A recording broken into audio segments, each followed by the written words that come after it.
আসসালামু আলাইকুম, সবাই কেমন আছেন? এই তো রান্না বান্নার জন্য প্রস্তুত চলতেছে।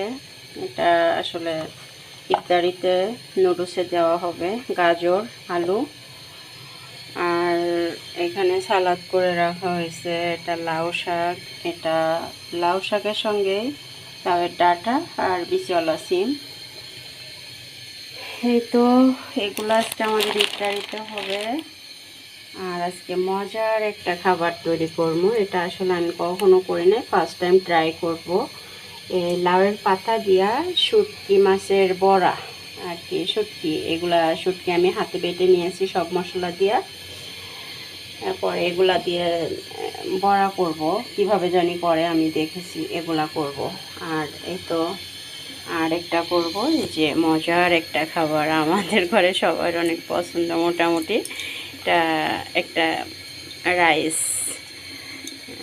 এটা অনেক সবজি, ডাউল, অনেক পদের ডাউল, মানে সব ডাউল, মুগ ডাউল, মসুরি ডাউল, তারপরে কি বলে যত পদের ডাউল আছে, তারপরে যে লাল এই বুটগুলা দিয়েও, আবার সিমের বিচি আমি ফ্রিজ আপ করে রাখি, সিমের বিচি এগুলা, এরপরে এটাকে গাজর, আলু সব দিয়া এটা একটা বোয়ার মতো হবে আর কি, বওয়ার মতো। এগুলা দিয়েই এই যে শুটকি ভুনা, শুটকির চপ হবে।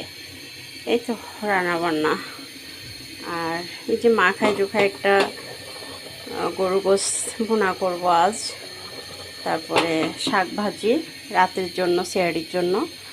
আর ডাউল ভুনা হবে আম দিয়া।